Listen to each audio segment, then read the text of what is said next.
鸟种一种 brother 噶从你出都用啥我弄到这个东西没哈弄过一那么长出噶 flat wing OK 你干做地因为你讲你出来真正很哈鸟就好好噶新教没有种还打出长出样 is very important Okay, the physical trait,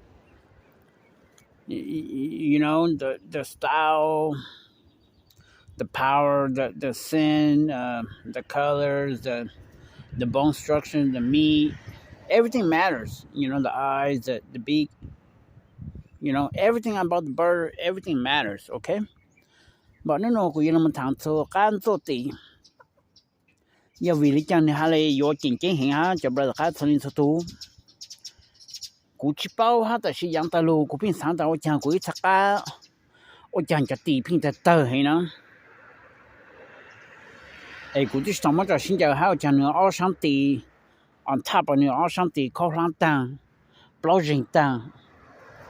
这个嘛我都用晒嘛我都用烧这 the reason why because 你能做地黑这你是用做黑呢这你二上地呢是种这叫二上地出来干你当下叫feather 出来头当 So it's not good to have birds that are very hyper 你能做地形 OK 就好像你是用做这你你做那二上地那么是种啊这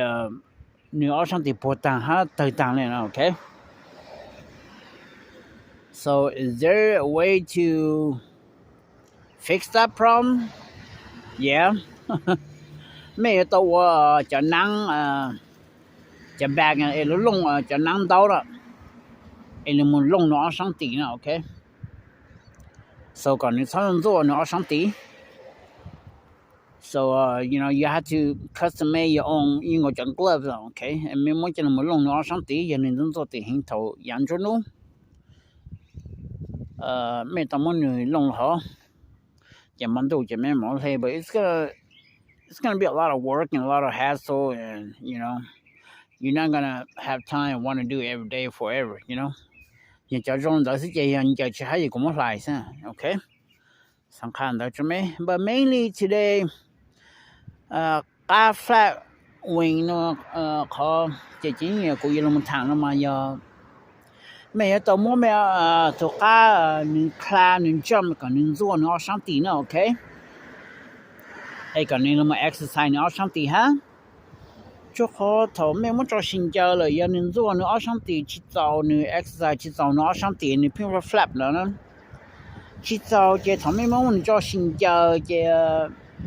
梦里 clip 老 clip 去 clip base 你变紧了帮到你上去你用做去找你上地呢 OK 简单说你到青岛这我上看了那么做这 brother 看从这都个没还了么 pay attention 没还包呢 OK ถ้าไม่ใช่ไม่ต้องการไม่มันจะต่างนะอีเกลเลยออเกลตัวหอนะเนี่ยเกลเป้ตัวหอถ้าไม่ใช่ไม่ต้องการนี่คลาชิชวนต่อเกลเลยนี่จะชวนต่อเกลต่อหลังแล้วนะ something is wrong either his feet is fatigue นี่ออสเล็ก fatigue แล้วนี่ออสังตี fatigue แล้ว简单说才能教呢你做知道你上地呢 OK 简单说你到青岛来了也没去都让 pay attention 晒给没去包呢 OK I learned this through trial and error so last time 头边要过后被没做个到去见被人们到这you know 不断到去找被都写连到去找被都我哩讲嘞但是我讲被做个一般到去到了啦这那个去的好边嘛我都用晒进了二上地能做知道呢这头你看起能做知道二上地你学知道二上个道路咋路做哈呢 So that's the problem So exercising the bird's wing is very important okay brother ka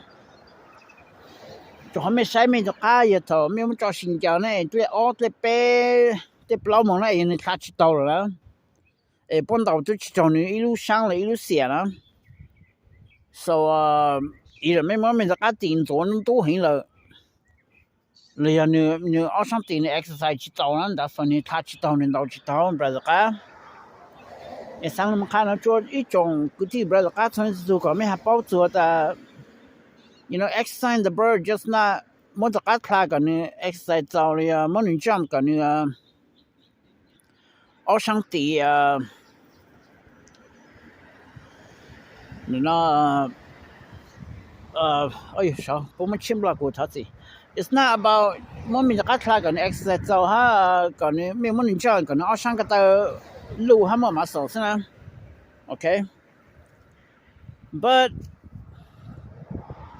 กูยังตอนนั้นกูชิป้องมาฮะกูเพิ่งปุ๋ยจะอาจารย์ไทยมาปุ๊บเพิ่งโอเลยน้องชมปุ๊บถูกกันแล้ว but this is a bad way to mess up your bird okay Let me show you guys what I mean. กูโอ้ยปลาเสือจ่ายนี่กูดูทำโพเนาะเสียเนาะโอเคปุ๋ยจะการมาปุ๋ยจะ master ยังจะรู้เลยไทยกูบุไทยออกมา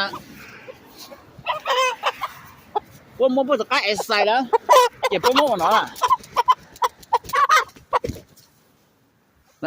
โปรโมทบ่จะการ exercise ตีแล้วเหรอ But that's a very bad idea 就还没有好了这你没么能上节我都累我想了 Okay I mean, that's very easy and, very sweet to exercise your bird's wing, but that's a very bad idea, okay? The right way to do it is 没问找一层杠啊 Okay? 没有骗啊前面我一层杠那个一层包呢给看了呢见到上前面我来走路那个走完了走 swing 了 OK 所以没么找就好了没么找就好也没么 swing back and forth 了这个你flap 你二上顶了 OK 还你还 exercise 你还 balance 你二上节 OK so that's the safest and the correct way how to exercise your bird's wing OKเลยไม่ว่าเขาหนึ่งจำเลยทำในคลาสไปจดเต็มนะอันนี้เล่นในคลาสไหนแล้วปะเตอร์หนึ่งจำไอ้ก่อนเอาช่างเจนล้วน but that's not gonna be enough because ไม่only มันในคลาสโตไปจดเต็มใช่ไหม the most นะไอ้ทำให้จะมันในคลาสไปเต็มนะ because ไม่เอาหอยไม่เพียงมันในคลาสช่างไปจดเต็มจะต้องการสั่งให้ต้องการปวดนะ see okay so you can't really exercise the wing 你เอาช่างตีนะ okay so the safest way and the correct way to do it is ไม่more like เอาช่างแล้วนะ我能够做玩法是做 swing 是吗 okay ไม่ว่ามันจะกัดเจ้าเนี่ยจึงบอกนะยังไม่มาmore swing back and forth นะ这个你能够能 balance 你是เจ้า你能做到上底呢 that's how you exercise okay 但是没做我 I say the most เลย1นาทีมันจะ8นาทีใช่ไหมโอเคไม่ถ้าว่าช่าง max ได้8就7นาที就好了ไม่ต้องการช่างเข้าฮะ okay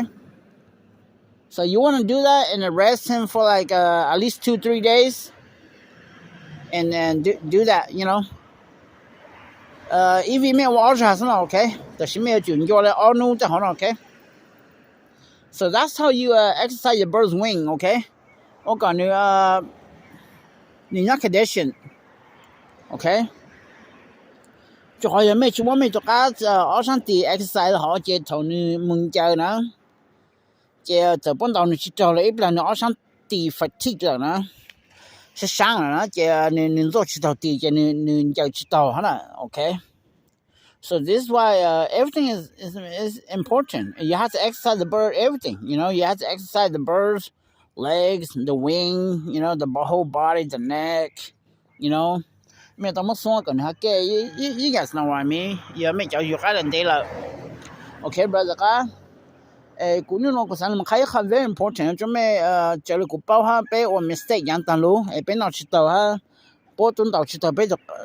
ไปจะกันมองเลยเสียเลยอย่าวิ่งไปจะกันทัดชิดตัวนะถอดเก็บเป้าจะชี้อย่าไปหมาเลยมุชัยอย่าไปหมาเลยเป้าแต่เขาไปเขา mistake อย่าไปมันไปจะกันนี่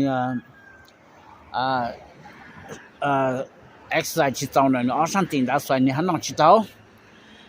来边呢กูสั่งมันคัน就一种了ก็说个了ก็ไม่หาจัง做หา包做เนาะ OK เป็นมา星期做里了个噻你要说没说个了